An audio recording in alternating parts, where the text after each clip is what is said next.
Alrighty, folks. I heard it. I heard it again, but I heard it with more zeros. Folks, a couple of years ago, I was repulsed by the idea of marry the house, date the rate.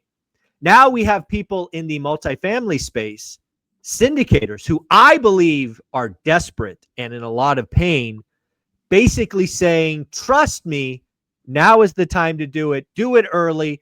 Let mortgage rates fall. Let cap rates make you rich, or cap rate compression make you rich. And I think this is some of the most dangerous advice. And I'm going to let you hear the entire post. But before we do, let's welcome Jonathan to the show. How you doing, buddy? I'm doing great, Michael. How are you?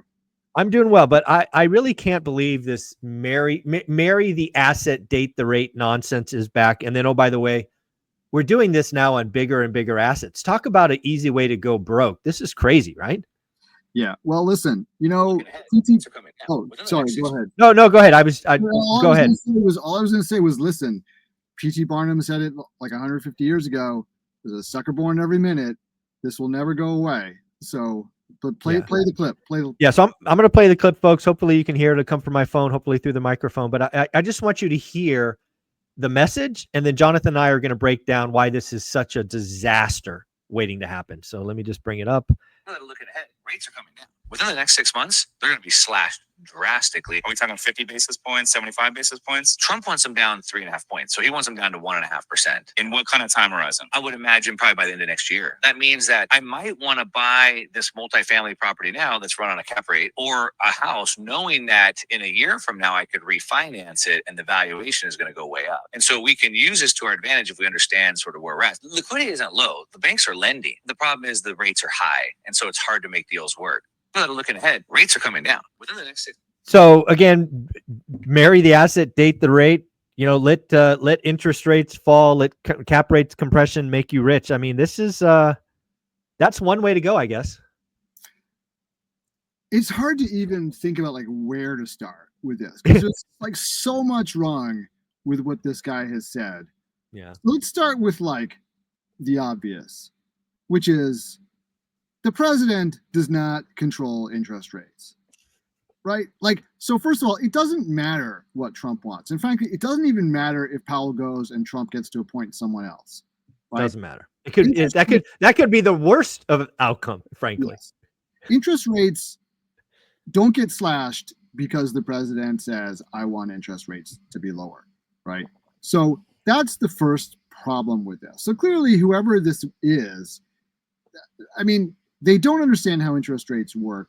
They're incredibly unsophisticated from a financial point of view, and you shouldn't listen to a word they say just based on that alone. Okay?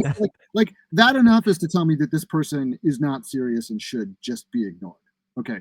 Second problem, though, is that, okay, let's just assume, well, first of all, then the second problem is, okay, President Trump gets everything he wants, right?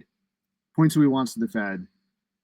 Fed slashes rates, right? With no economic reason for it, just because the president wants lower rates. So they slash rates, as this guy says, going down to 1.5% in the next. I mean, that does not happen absent economic calamity, right? Yeah. It happened. Armageddon. Right? I mean, listen, it happened when the great financial crisis happened. It happened during COVID when the world shut down, right?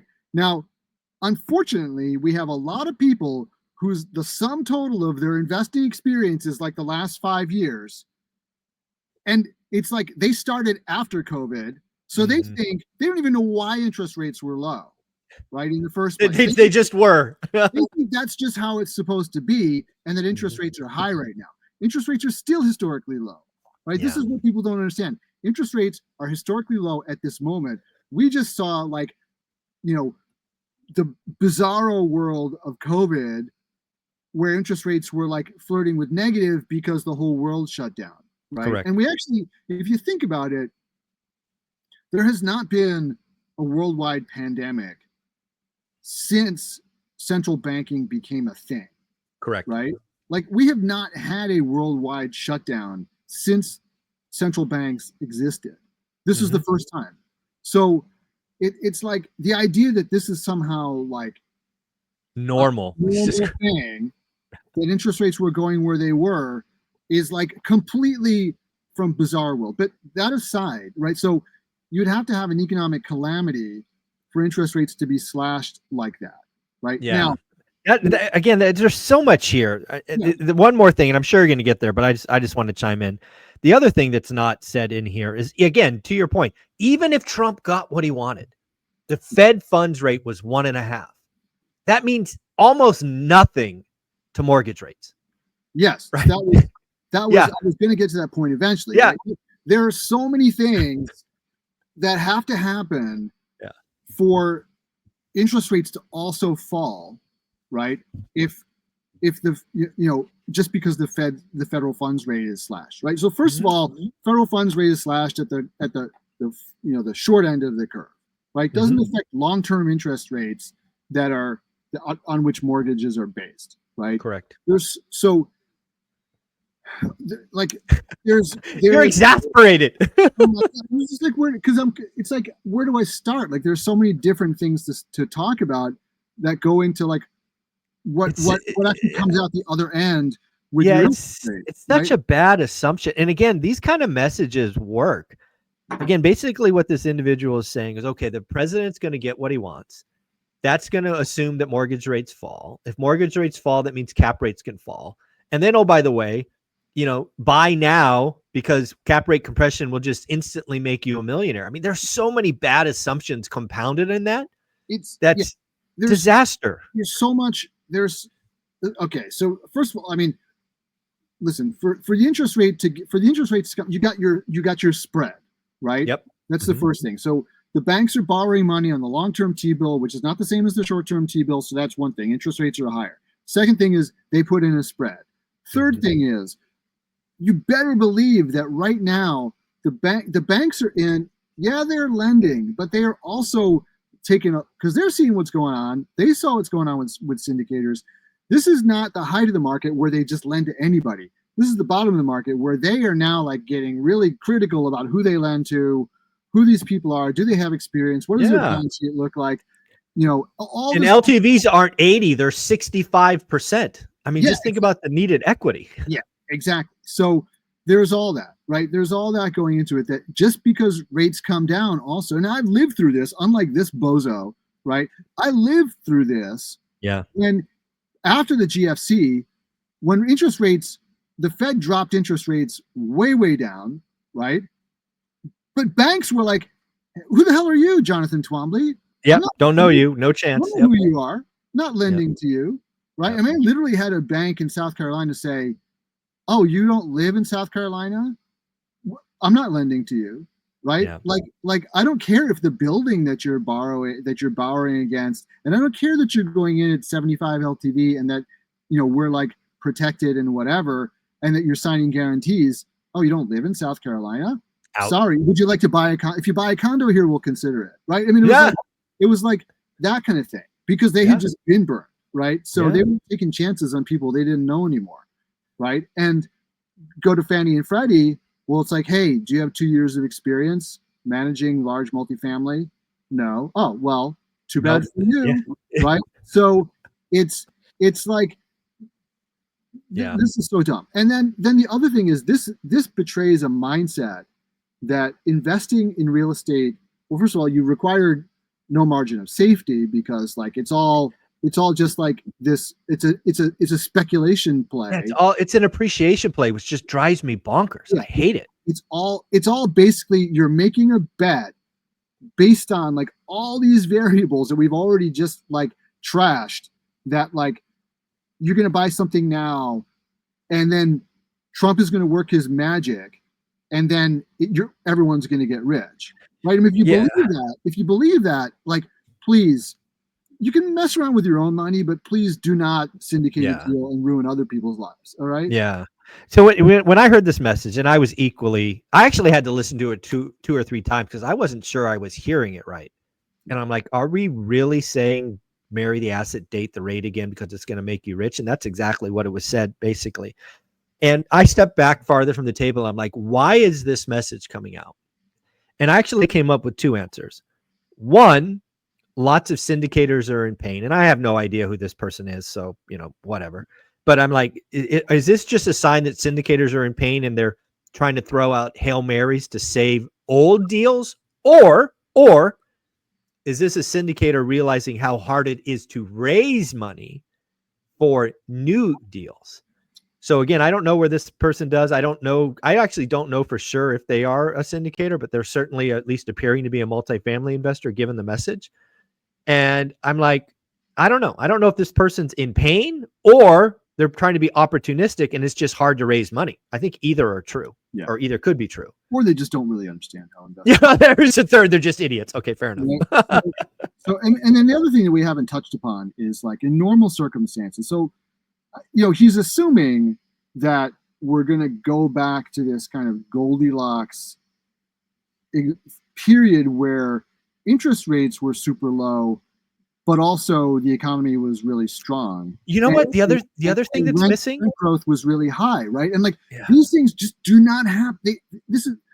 People have to understand like how rare an event that was. Now, because first of all, if the Fed really had any inkling, and they didn't clearly, like they thought the economy was going to shut down and collapse. Oh, they did. They thought it was over. Yeah. Really anticipate like work from home and people just going on with their lives, right? And continuing to get paid.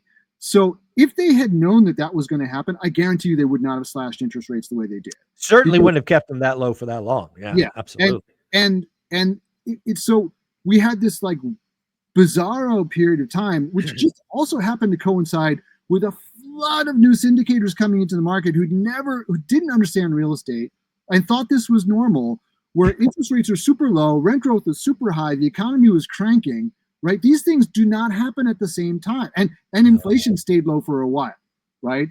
And these things do not all happen at the same time in normal circumstances. And we see very clearly that they couldn't last because then interest rates had to go up, right? Because the economy started to overheat. And so like in normal circumstances, the only time that you have interest rates getting slashed like that is when the economy sucks. And I've been through this too, because listen, after the great financial crisis, right, when interest rates dropped super low, unemployment was also super high, and that's why interest rates dropped. And people are like, oh, there's a housing crisis. There's people can't find apartments, so we can charge whatever we want. And the fact of the matter is, South Carolina, which has a population boom and did then as well, this is not a new thing, right? People were moving to South Carolina in droves. Do you know what the market vacancy rate, I'm talking about the entire market for Greenville, South Carolina in 2008, 2009, the entire market, 17% vacancy rate. Wow, you can't get a Fannie and Freddie loan at 17%. The whole market could not get the whole market could not get a loan, right? It doesn't matter what the interest rate is, right? So this is just so. But the other thing about COVID, I think we haven't hit yet because we hit rates. The other thing that I keep forgetting is forgetting to mention is the Fed was the most active buyer of mortgage-backed securities. Yeah, that's another reason that rates went so low because they had a buyer with a big checkbook. Right. And that's just not coming back. Even if the Fed did all the rates, but they're not a buyer of mortgage. It's just not these people that experienced the last 5 years and they think that's normal. Come on, guys. Well, you're better than that. Not just that, but if Fannie and Freddie get privatized again. Yeah, no doubt. Right. You're not going to be the buyer of last resort. Right. No. They're going to be looking at these things with a side eye going, this deal doesn't work. We're not buying that. And that's another thing. It doesn't matter how low the interest rates get if the banks are like, this is a bad deal, right? Exactly. Or this underwriting doesn't work, or this sponsor, we don't trust this sponsor, or what have you, right? It's like they're gonna get, without the government, guarantee, they're gonna be like, hey, we're pulling back from this. So I mean, this is just such bad advice. But let's kind of flip to the opportunity because I think both you and I, we see a lot of opportunity coming because there's a lot of busted syndications. I've actually heard in the last 48 hours there's a really big syndicator, at least in the social media world, one of the biggest. And he's on the cusp of losing 3 properties in Houston. And, the pain is just starting. And that all of that pain means there's opportunity coming, but we have to wash out all of these bad deals. Yeah, and this happens at the top of every single market. It happens at the top of every cycle, and you see it repeat itself. Because what happens is the nature of the cycle is at the beginning of the cycle there aren't many participants, or people aren't qualified to participate because banks are really stringent. As the market gets better and better, it draws more people in, and people get and banks start competing for market share, and they have to, basically, because they're greedy too, right? Yeah. People always think like, people have this idea like, oh well, JP Morgan, like they know something special, right? They don't. They're just trying to make money, and if they have to take on more and more risks to make money, they will, which is what they inevitably do. So every time you wind up with like a new version of the old theme. So in the run up to the great financial crisis, it was you could get your debt, and then you could get mezz debt, and you could lever up to like 93%. And look what happened: crash, all that stuff, extend and pretend, all had to be washed out, all to be worked through. That took years. This time around, the bank's like, okay, you can't put a second loan on, that's going to violate your covenants. You can't put a second loan on it. But what happened? Then people started getting, they couldn't make the deals work because the deals got too expensive. So what did they do? They couldn't have more leverage. Well, they just found leverage in a different form. First, it was interest only, right? Interest only for 1 year. Then it became interest only for 3 years. Then it became interest only for the entire length of the entire term of the debt. Then when that didn't work anymore, what happened? Well, they started using bridge debt, right? Bridge lenders were like, hey, we don't need a cushion. It doesn't have to be 1.25x DSCR. We'll go with 1.1 or 1.05 or even 1. As long as you can pay us, we're fine, right? That just put fuel on the fire. When that stopped working, what they do? They took that and then they added preferred equity on top of it, which is just another form of debt, just called something else, right? Same thing again. And then what happened? Well, the whole thing went kablooey because these deals are not sustainable. And now all that stuff has got to be worked through. We have this whole, I keep on hearing people say, oh, the bottom is in, the bottom is in. We have not worked through the enormous shadow inventory of deals that are not worth. No, Ken McElroy thought we were in, and again, Class C and Class B, kind of the third inning. It might be the second inning. Yeah. We got lots of pain coming. Yeah, there just is, people are saying like, oh, there's lots of bidders for deals. Well, yeah, I mean, for the high quality deals, there are lots of bidders, but it's like there's just all this huge amount of inventory that's just kind of stuck because nobody wants to bite the bullet yet. But you're starting to see it. Like if that syndicator is losing 3 deals in Houston, that's another drip in the bucket. I saw someone had posted on X that I know who had said that there was a bridge lender out there who's basically calling all the loans that are not meeting a 1.25x DSCR. So that means even if if the loan is performing, they're like, you're in breach of your covenants. And you know why they're doing that? Because those deals are performing and they can sell them. Yep. It's just like Howard Marks. I'm sure you're familiar with Howard Marks. He talks about the fact that like when you're under pressure, you don't sell the stuff that you want to sell, i.e. the crap. You sell the stuff you can sell, which is the good stuff. Exactly. And that's the start. This is how the cleansing starts is and again, this bridge debt lender is really smart because the first mover is going to take the advantage. Exactly. Yeah, first mover to clean it up is going to have the advantage. You're going to probably take a hit, but it's going to be less than the guy who's in third place or fourth place or fifth place. So where does the opportunity come? You were saying a minute ago, like we're talking. Yeah, again, I'm seeing opportunities because again, this to me feels so much like 2009. And you got to remember, I didn't do any multifamily deals till 10 and 11. But in 2009, I was starting to see more and more multifamily properties that kind of hit my buy box, but had stupid pricing. Right. And I am starting to see more and more of that today. And that tells me that, banks are saying, hey, list your property, we'll give you 6 months or what, kind of an extension. But all of these, I mean, there's a property that I owned that I sold for just over $1 million that's being listed for almost $3 million. Wow. There is no chance that building is worth $3 million. Yeah. I will put money today. It trades for less than $1 million. I mean, when it finally goes. Because when you think about it, right, for a commercial property, all things being equal, to be worth 3 times what you paid for it, you have to have 3 times the NOI. Right now, that doesn't happen, right? No. You get cap rate compression instead, and what happens there is then you get cap rate decompression, right? Because and it reverts to the mean. It expands. And it goes right past the mean, right? Oh yeah. It swings past the other extreme, and then we'll swing just, it's like it's always swinging between the two extremes, never settling at the midpoint. But exactly.